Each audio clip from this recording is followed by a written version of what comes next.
ஸ்ரீலங்காவில் 2 போட்டிகளை கொண்ட டெஸ்ட் தொடர் ஒன்று ஆரம்பமாகி இருக்குது.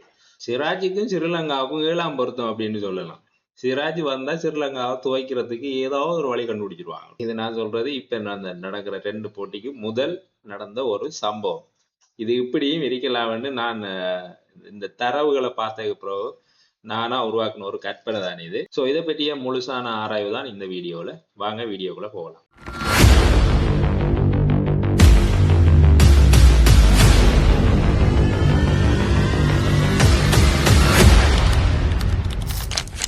ஸோ முதல்ல என்ன செய்யறாங்கன்னு சொன்னா, இவங்க வந்துட்டாங்க. அப்ப இந்த வடிவேலன் காட்டுப்பூச்சி மாதிரி அண்ணே வா 2 பேரும் விளையாடி பார்ப்போம். ஆனா இது போட்டி இல்லைன்னே, நம்ம சும்மா பிராக்டிஸுக்கு வா அப்படின்ற மாதிரி. ஓகேவா? ஸோ முதலாவது ஸ்ரீலங்கா டீமும் ஸ்ரீலங்கனுக்குரிய 11 சொல்லுவாங்க, பிளேயிங் 11 அவங்க செலக்ட் பண்ணியிருப்பாங்க இந்த பயிற்சிக்கு. அதனால இந்தியன் 11 இதுல முக்கியமான ஆட்கள்லாம் விளையாடுறாங்க. ஓகே, அப்ப ஸ்ரீலங்கா முதல்ல துடுப்படுத்தாடுறாங்க. ஆனா இதுல சில கண்டிஷன்ஸ் இருக்குது. அண்ணே முதல் இன்னிங்ஸ் உனக்கும் எனக்கும் 90 ஓவர். ஓகேவா?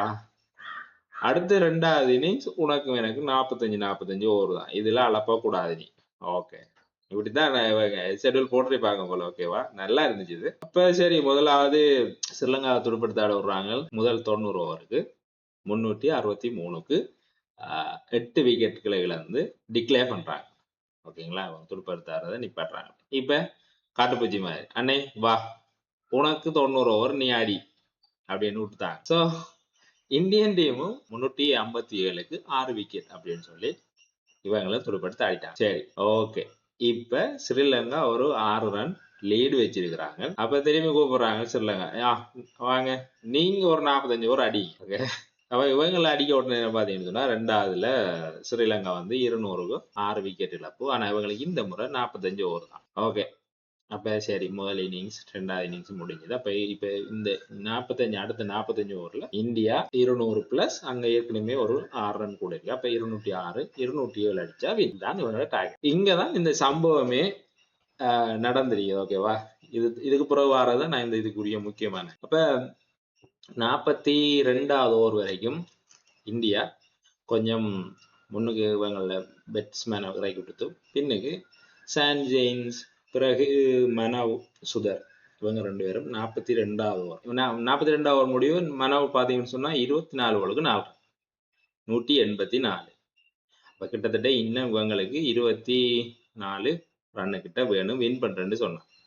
அப்ப இவன் நம்மட பயப்புள்ள சிராஜ், அண்ணே கொஞ்சம் இவங்களுக்கு நான் அடிச்சு பார்க்கணும் போல இருக்கு, என்னைய கொஞ்சம் இறக்கிடுன்னு கம்பீர்கிட்ட தகவல் கொடுத்துருப்பாரு போல. கம்பீர் இறக்கி விட்டுருக்காங்க சிராஜ். அப்ப 43வது ஓவர் தான் சிராஜ் வந்து பேஸ் பண்ற முதலாவது ஓவர். அப்ப முதலாவது வந்துறாங்கிற சிராஜ் வந்த உடனே ஒரு 1, திருப்பி சான்ஜெயினும் 1, திருப்பி சிராஜ் ஒரு டாக்கு, அதாவது தட்டிருக்காப்புல, திருப்பி சிராஜ் ஒரு டாக்கு, அப்போ 1, திருப்பி அங்கால சான்ஜெயின் மற்ற 2 கோலையும் தட்டிருக்காப்புல. அப்ப 43வது ஓவர் முடிஞ்சு.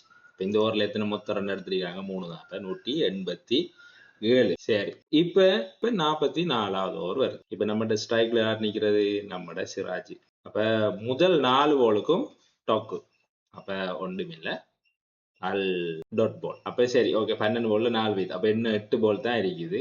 8 பாலுக்குள்ள இவங்க கிட்டத்தட்ட 21 ரன் 22 ரன் அடிக்கணும். அப்ப நம்மட ஸ்ரீலங்கா டீம் நினைச்சிருப்பாங்க போல, ஆஹா இனி அடிக்க வாய்ப்பில்லை வேணுங்க, சும்மா போடுவோம். அடுத்த பாலுக்கு 6. ஓகேங்களா?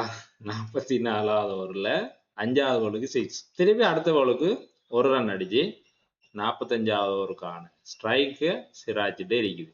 இப்ப 44வது ஓவர்ல 5வது பாலுக்கு அடிச்சு 6ஓடையே நம்மட அகல உஷாராயிருக்கணும். உஷாரானாங்களா? இல்ல. எப்படி? 45வது ஓவர் லாஸ்ட் ஓவர், இதுக்கு 16 கிட்ட அடிக்கணும். சிராஜுக்கும் ஸ்ரீலங்காவுக்கும் 7ஆம் பொருத்தம் அப்படின்னு சொல்லலாம். சிராஜ் வந்தா ஸ்ரீலங்காவை துவைக்கிறதுக்கு ஏதாவது ஒரு வழி கண்டுபிடிச்சிருவாங்க. ஓகேங்களா? எங்கட பிரைம் ஸ்ரீலங்கா இல்ல தானே இது.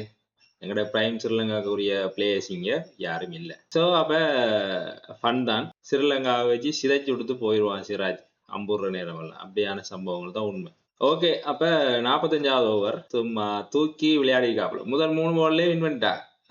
ஓகே, 208 கிட்ட எடுத்து வின் பண்ணிட்டான். அதுக்கு பிறகு விட்டாங்களா? இல்ல. அண்ணே உனக்கு 45 எனக்கு 45 நீ வின் பண்ணாலும் நீ 45 ஓவர் எறிஞ்சே ஆகணும். இப்ப இந்த 45 இதுக்குள்ள ஸ்ரீலங்கா வின் பண்ணியிருந்தா இந்திய அணியை பந்தாடிய இலங்கை 11 அணி அப்படின்னு இந்த கொட்டை எழுத்துல போட்டிருப்பாங்க. இவங்களுக்கு என்ன சம்பவம் நடந்துச்சு? ஓகே 45 ஓவர்ல முதல் 3 ஓவர்ல வின் பண்ணிட்டாங்கல. அதுக்கப்புறம் என்ன சொல்லுங்க, அண்ணே வின் பண்ணாலும் பரவாயில்ல நீ 45 ஓவரே எறிஞ்சிரு எங்களுக்கு அப்படின்னு சொல்லி அடுத்த ஓவர், அதாவது 45 ஓவர்ல 4வது ஓவருக்கு டொக்கு வச்சு 5வது ஓவருக்கு 4 அடிச்சு 6வது ஓவருக்கு 1 அடிச்சு 214க்கு 4ன்னு சொல்லி அந்த 45 ஓவரையும் விளையாடிருப்பாங்க. அது மட்டுமா, சரி முதலாவது டெஸ்ட் ஆரம்பிக்குது, கோல்ல நடக்குது. அது என்ன சொல்றது, 280 சொச்சம் முதலாவது நாள்ல, திரும்பி 2வது நாள் கொஞ்சம் மழையோட நடந்த வடிவா கொஞ்சம் குறையத்தான் பிளே பண்ணியிருந்தவங்க 2வது நாள் மழைன்ற வடிவா. 2வது நாள் முடிவுலையும் பார்த்தீங்கன்னு சொன்னா கிட்டத்தட்ட 460க்கு 9ன்னு சொல்லி இருக்குது. இதுலையும் அதிகமான ரன்கள் எடுத்தாங்கன்னு சொல்லி பார்த்தீங்கன்னு சொன்னா நம்மட தேவ்தத் படிக்கல் வந்து கிட்டத்தட்ட இந்த ஸ்லோட், அதாவது 1 டவுன் இறங்கின ஸ்லோட்ல அல்லது 3rd பொசிஷன் சொல்லுவாங்க. 1 டவுன் அல்லது 3rd பொசிஷன். இதுல கிட்டத்தட்ட 3 வருடங்கள் 2021க்கு பிறகு யாருமே சதம் அடிக்கவில்லை அந்த பொசிஷன்ல இறங்கினாங்களே. இப்போ விராட் கோலி ரிட்டையர் ஆகினதிலிருந்து அதுக்குள்ள நிறைய பேரை போட்டு பார்த்துட்டாங்க. அந்த ஸ்லோட்டுக்கு இன்னும் செட் ஆகல. பட் இருந்தும் சாய் சுதர்சனை போட்டிருந்தாங்க. சாய் சுதர்சனுக்கு உபாதை காரணமாக அந்த ஸ்லோட்டுக்கு தேவ்தத் படிக்கலுக்கு வாய்ப்பு கொடுத்துருக்காங்க. ஆனா தேவ்தத் படிக்கல் அந்த வாய்ப்பை சரியா பயன்படுத்திட்டாரோன்னு தோணுச்சு. சதம் அடிச்சிட்டாப்புல, அதுவும் இந்தியாவுக்குரிய அந்த சுதந்திர தினத்தாண்டு இண்டிபெண்டன்ஸ் டேல சதம் அடிச்சபடியா இது இன்னும் கொஞ்சம் ஸ்பெஷல். இனி சாய் சுதர்சன் உள்ள இந்த ஸ்லோட்டை எடுக்கிறதுக்கு கொஞ்சம் கஷ்டப்பட வேண்டி வரும். ஏன்னா தேவ்தத் படிக்கலும் ஒரு யங் பிளேயர், நல்ல ஒரு ஸ்டட்ஸ் வச்சிருக்கிற ஒரு ஆள் உள்ளூர் டெஸ்ட் போட்டிகள்லையும். ஸோ இது அவருக்கு 3வது டெஸ்ட் போட்டி. ஸோ சாய் சுதர்சனுக்கு அந்த ஸ்லோட் இனி கொஞ்சம் கஷ்டம். அல்லது தேவ்தத் படிக்கல் அவுட் ஆஃப் ஃபார்ம் போகணும், அல்லது சாய் சுதர்சன் கண்டினியூஸ் ஆன நல்ல ஃபார்மை உள்ளூர் போட்டிகள்லையும் வெளிப்படுத்தினா மட்டும்தான் இனி சாய் சுதர்சனுக்கு அந்த ஸ்லோட் கிடைக்க வாய்ப்புகள் அதிகம். Okay guys, see you in the next video with another interesting topic.